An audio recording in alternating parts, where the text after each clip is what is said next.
ಒಂದು ನವಿರಾದ ಸಂಜೆ. ಮನಸ್ಸಿನೊಳಗೆ ನೂರಾರು ಪ್ರಶ್ನೆಗಳು. ಹಾಗೆ ಕುಳಿತಿರುವಾಗ ನನಗೆ ಒಳಗಿನ ಧ್ವನಿ ಕೇಳಿಸಿತು. ಅದು ಶ್ರೀ ಕೃಷ್ಣ ಪರಮಾತ್ಮನ ಧ್ವನಿ. ನಾನು ಕೃಷ್ಣನನ್ನು ನಮಸ್ಕರಿಸುತ್ತಾ ಹೀಗೆ ಹೇಳಿದೆ, ಕೃಷ್ಣ, ನನಗೆ ಜೀವನದಲ್ಲಿ ಮಾರ್ಗದರ್ಶನ ಬೇಕಾಗಿದೆ. ನೀವು ಗೀತೆಯಲ್ಲಿ ಬೋಧಿಸಿದ ಜ್ಞಾನವನ್ನು ನನಗೆ ಸರಳವಾಗಿ ತಿಳಿಸಬಹುದೇ? ಕೃಷ್ಣ ನಗುತ್ತಾ ಹೇಳಿದ, ಮಗು, ನಿನ್ನ ಹೃದಯ ಶುದ್ಧವಾಗಿದೆ. ಯಾವಾಗಲೂ ನಿನ್ನಂತಹ ಭಕ್ತರ ಕರೆಗೆ ನಾನು ಸ್ಪಂದಿಸುತ್ತೇನೆ. ನಾನು ನಿನಗೆ ಜೀವನದ 18 ಮುಖ್ಯ ಶಿಕ್ಷಣಗಳನ್ನು ವಿವರಿಸುತ್ತೇನೆ. ಶ್ರದ್ಧೆಯಿಂದ ಕೇಳಿ. ಮೊದಲನೆಯದಾಗಿ, ನನಗೆ ಆತ್ಮ ಮತ್ತು ದೇಹದ ವ್ಯತ್ಯಾಸ ಬೇಕಿತ್ತು. ನಾನು ಕೃಷ್ಣನನ್ನು ಕೇಳಿದೆ, ಕೃಷ್ಣ, ನಾವು ಯಾರು? ನಮ್ಮ ನಿಜವಾದ ಸ್ವರೂಪವೇನು? ಕೃಷ್ಣ ಹೇಳಿದ, ಕೇಳು ಮಗು, ಮೊದಲ ಶಿಕ್ಷಣ ಇದು. ನೀನು ಈ ದೇಹವಲ್ಲ, ನೀನು ವಿನಾಶ ಮಾಡಲಿಕ್ಕಾಗದ ಆತ್ಮ. ದೇಹವು ಜನಿಸುತ್ತದೆ, ಬೆಳೆಯುತ್ತದೆ, ಮುದುಡುತ್ತದೆ, ಕಾಯಿಲೆಗೆ ತುತ್ತಾಗುತ್ತದೆ ಮತ್ತು ಕೊನೆಗೆ ಸಾಯುತ್ತದೆ. ಆದರೆ ಆತ್ಮ ಎಂದಿಗೂ ಹುಟ್ಟುವುದಿಲ್ಲ, ಎಂದಿಗೂ ಸಾಯುವುದಿಲ್ಲ. ಆತ್ಮವನ್ನು ಕತ್ತಿಯಿಂದ ಕತ್ತರಿಸಲಾಗದು, ಬೆಂಕಿಯಿಂದ ಸುಡಲಾಗದು, ನೀರಿನಿಂದ ನೆನೆಸಲಾಗದು, ಗಾಳಿಯಿಂದ ಒಣಗಿಸಲಾಗದು. ಈ ತಿಳುವಳಿಕೆಯೇ ಎಲ್ಲ ಜ್ಞಾನದ ಆರಂಭ. ನಂತರ ನಾನು ಕೇಳಿದೆ, ಕೃಷ್ಣ, ಹಾಗಾದರೆ ದುಃಖ ಮತ್ತು ನೋವಿನಿಂದ ಮುಕ್ತನಾಗಲು ನಾನು ಈ ಸತ್ಯವನ್ನು ಹೇಗೆ ಅನುಭವಿಸಬಹುದು? ಅದಕ್ಕೆ ಕೃಷ್ಣ ಹೇಳಿದ, ಧ್ಯಾನದ ಮೂಲಕ ನಿನ್ನ ನಿಜ ಸ್ವರೂಪವನ್ನು ಅರಿತುಕೋ. ದೇಹದ ಬಗ್ಗೆ ಅತಿಯಾದ ಆಸಕ್ತಿ ತೋರಿಸದೆ ಅದಕ್ಕೆ ಯೋಗ್ಯವಾದ ಕಾಳಜಿ ವಹಿಸು. ನಿನ್ನ ಶಾಶ್ವತ ಸ್ವರೂಪದ ಬಗ್ಗೆ ನೆನಪಿಟ್ಟುಕೋ. ಇದೇ ಸಂತೋಷದ ಬುನಾದಿ. ನನ್ನ ಎರಡನೆಯ ಪ್ರಶ್ನೆ ಹೀಗಿತ್ತು, ಕೃಷ್ಣ, ನೀವು ಕರ್ಮ ಮತ್ತು ಕರ್ತವ್ಯದ ಬಗ್ಗೆ ಏನು ಹೇಳುತ್ತೀರಿ?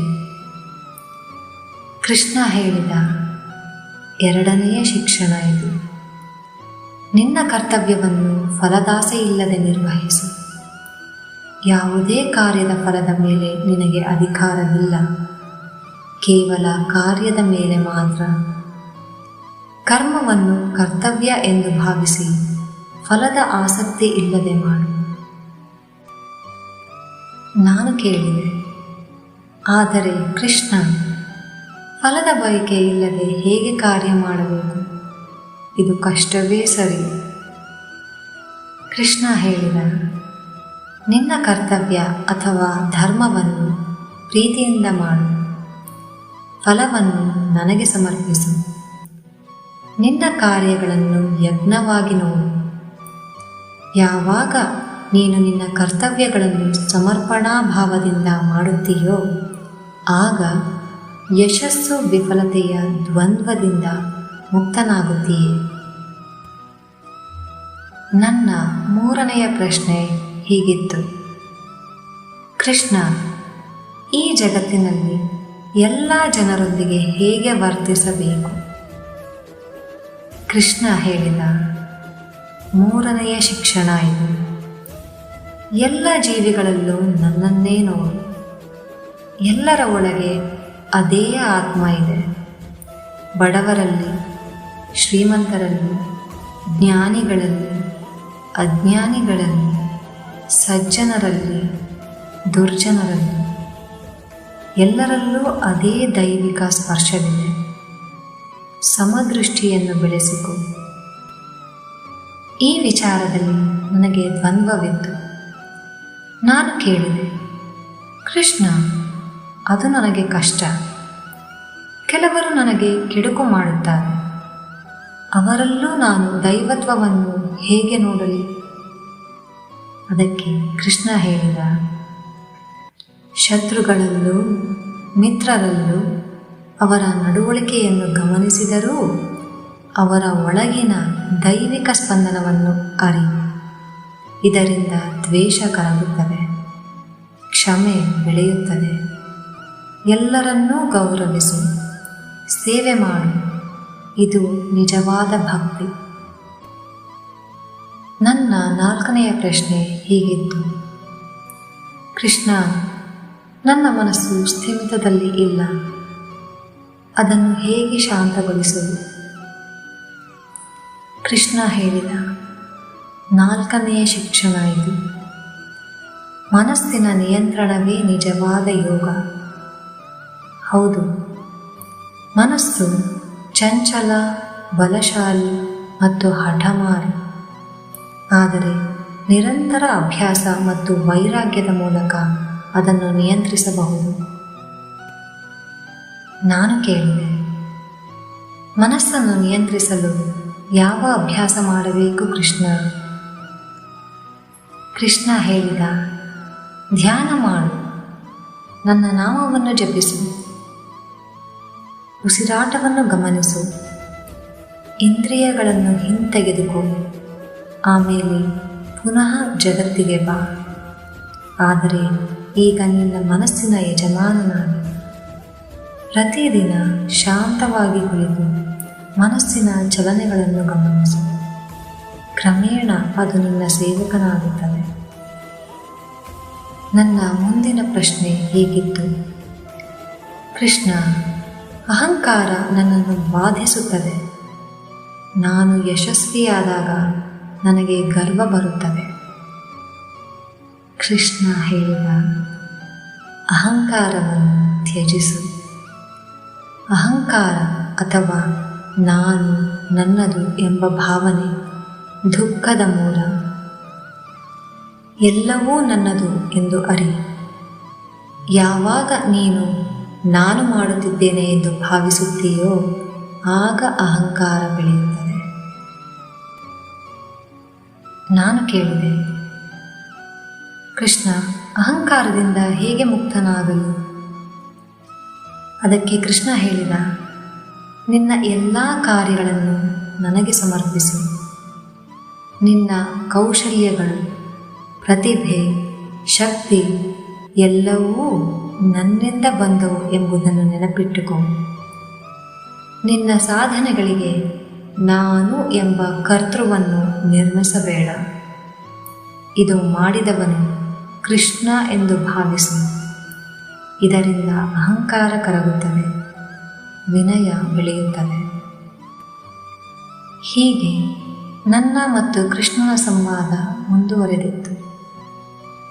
ನಾನು ಕೇಳಿದೆ, ಕೃಷ್ಣ, ಸುಖ ದುಃಖ, ಲಾಭ ನಷ್ಟ, ಜಯ ಅಪಜಯಗಳು ನನ್ನನ್ನು ಕಾಡುತ್ತವೆ. ಇವುಗಳ ನಡುವೆ ಸಮತೋಲನ ಹೇಗೆ ಕಾಪಾಡಿಕೊಳ್ಳಲಿ? ಕೃಷ್ಣ ಹೇಳಿದ 6ನೆಯ ಶಿಕ್ಷಣ ಇದು: ಸಮತ್ವ ಭಾವವನ್ನು ಬೆಳೆಸಿಕೊ. ಸುಖದಲ್ಲಿ ಉಬ್ಬಿ ಹೋಗದೆ, ದುಃಖದಲ್ಲಿ ಕುಗ್ಗಿ ಹೋಗದೆ ಸಮಚಿತ್ತನಾಗಿರು. ಯಶಸ್ಸು ವಿಫಲತೆಗಳನ್ನು ಒಂದೇ ರೀತಿಯಲ್ಲಿ ಸ್ವೀಕರಿಸು.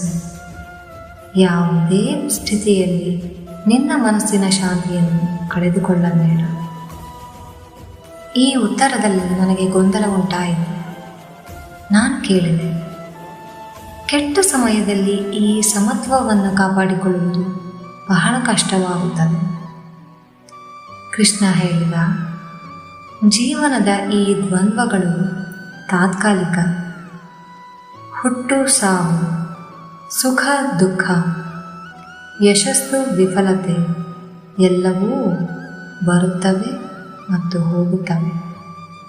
ಅವುಗಳೊಂದಿಗೆ ಗುರುತಿಸಿಕೊಳ್ಳಬೇಡ. ಅವುಗಳನ್ನು ಸಾಕ್ಷಿಯಾಗಿ ನೋಡು. ಇದು ಒಂದು ರೀತಿಯಲ್ಲಿ ನೀರಿನಲ್ಲಿರುವ ತಾವರೆಯಂತೆ. ನೀರಿನಲ್ಲಿದ್ದರೂ ನೀರಿನಿಂದ ಅಂಟಿಕೊಳ್ಳದೆ ಇರುವ ರೀತಿ. ಈ ಉತ್ತರದಿಂದ ನನ್ನ ಮನಸ್ಸು ಹಗುರವಾಯಿತು. ನಾನು ಕೇಳಿದೆ, ಕೃಷ್ಣ, ಬೇರೆ ಬೇರೆ ಜನರು ಬೇರೆ ಬೇರೆ ರೀತಿ ವರ್ತಿಸುತ್ತಾರೆ. ಕೆಲವರು ಶಾಂತ, ಕೆಲವರು ಚಟುವಟಿಕೆಯುಳ್ಳವರು, ಕೆಲವರು ಮಂದ. ಇದಕ್ಕೆ ಕಾರಣವೇನು? ಕೃಷ್ಣ ಹೇಳಿದ 7ನೆಯ ಶಿಕ್ಷಣ ಇದು. ಪ್ರಕೃತಿಯ 3 ಗುಣಗಳನ್ನು ತಿಳಿದುಕೋ. ಸತ್ವ ಅಂದರೆ ಶುದ್ಧತೆ, ಜ್ಞಾನ ಮತ್ತು ಶಾಂತಿ. ರಜಸ್ ಅಂದರೆ ಚಟುವಟಿಕೆ, ಆಸೆ, ಕರ್ಮ. ಮತ್ತು ತಮಸ್ ಅಂದರೆ ಅಜ್ಞಾನ, ಮಂದತೆ, ಸೋಮಾರಿತನ.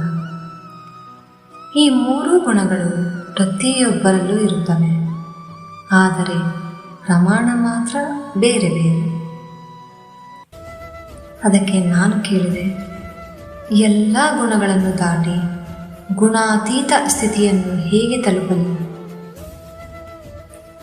ಅದಕ್ಕೆ ಕೃಷ್ಣ ಉತ್ತರಿಸಿದ, ಮೊದಲು ಸತ್ವಗುಣವನ್ನು ಬೆಳೆಸಿಕೊ. ಶುದ್ಧ ಆಹಾರ, ಶುದ್ಧ ವಿಚಾರ, ಧ್ಯಾನ, ಅಧ್ಯಯನ ಇವುಗಳ ಮೂಲಕ ನಂತರ ಗುಣಗಳನ್ನು ದಾಟಿ ನನ್ನತ್ತ ಬಾ. ನನ್ನಲ್ಲಿ ಭಕ್ತಿ ಇಡು. ಎಲ್ಲವನ್ನು ನನಗೆ ಸಮರ್ಪಿಸು. ಯಾವಾಗ ನೀನು ಪೂರ್ಣವಾಗಿ ನನಗೆ ಶರಣಾಗುತ್ತೀಯೋ ಆಗ ಗುಣಗಳ ಪ್ರಭಾವದಿಂದ ಮುಕ್ತನಾಗುತ್ತೀಯ. ಈ ಉತ್ತರದಿಂದ ನನಗೆ ಮತ್ತೆ ನನ್ನ ತಲೆಯಲ್ಲಿ ಒಂದು ಪ್ರಶ್ನೆ ಮೂಡಿತು. ನಾನು ಕೃಷ್ಣನಿಗೆ ಕೇಳಿದೆ, ಕೃಷ್ಣ, ಶರಣಾಗತಿ ಎಂದರೇನು? ನಾನು ನಿಮಗೆ ಹೇಗೆ ಸಂಪೂರ್ಣವಾಗಿ ಶರಣಾಗಬೇಕು? ಕೃಷ್ಣ ಹೇಳಿದ, 8ನೆಯ ಶಿಕ್ಷಣ ಇದು. ಶರಣಾಗತಿ. ಶರಣಾಗತಿ ಎಂದರೆ ಸರ್ವಧರ್ಮಾನ್ ಪರಿತ್ಯಜ್ಯ ಮಾಮೇಕಂ ಶರಣಂ ವ್ರಜ. ಎಲ್ಲ ಧರ್ಮಗಳನ್ನು ತ್ಯಜಿಸಿ ನನಗೆ ಮಾತ್ರ ಶರಣಾಗು. ಇದರ ಅರ್ಥ ಎಲ್ಲ ಕರ್ತವ್ಯಗಳನ್ನು ನನಗೆ ಸಮರ್ಪಿಸು. ನಿನ್ನ ಅಹಂಕಾರವನ್ನು ಬಿಟ್ಟುಬಿಡು. ನನ್ನನ್ನು ನಂಬು. ನಾನು ನಿನ್ನ ಎಲ್ಲ ಪಾಪಗಳಿಂದ ಮುಕ್ತಗೊಳಿಸುತ್ತೇನೆ. ಚಿಂತಿಸಬೇಡ. ನನ್ನಲ್ಲಿ ಮತ್ತೆ ಒಂದು ಸಂದೇಹ ಮೂಡಿತು. ನಾನು ಕೃಷ್ಣನಿಗೆ ಕೇಳಿದೆ, ಕೃಷ್ಣ, ಆದರೆ ನನ್ನಿಂದ ಸಂಪೂರ್ಣ ಶರಣಾಗತಿ ಸಾಧ್ಯವೇ? ಕೃಷ್ಣ ಉತ್ತರಿಸಿದ, ಸಂಪೂರ್ಣ ಶರಣಾಗತಿ ಒಂದು ಯಾತ್ರೆ. ನಿನ್ನ ಇಚ್ಛೆಯನ್ನು ನನ್ನ ಇಚ್ಛೆಗೆ ಹೊಂದಿಸಿಕೊಳ್ಳಲು ಪ್ರಯತ್ನಿಸು. ಎಲ್ಲ ಹೊಣೆಯನ್ನು ನನಗೆ ವಹಿಸುತ್ತಾ ಹೋಗು. ನನ್ನನ್ನು ಭರವಸೆಯಿಂದ ನಂಬು. ನಿನ್ನ ಸಂಪೂರ್ಣ ವಿಶ್ವಾಸ ನನ್ನಲ್ಲಿರಲಿ.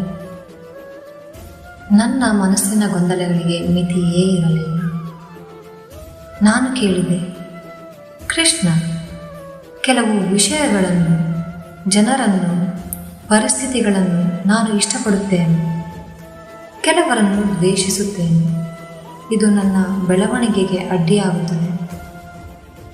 ಕೃಷ್ಣ ಹೇಳಿದ, ಇದು 9ನೆಯ ಶಿಕ್ಷಣ. ಇಷ್ಟ ಅನಿಷ್ಟಗಳನ್ನು, ರಾಗ ದ್ವೇಷಗಳನ್ನು ಮೀರು.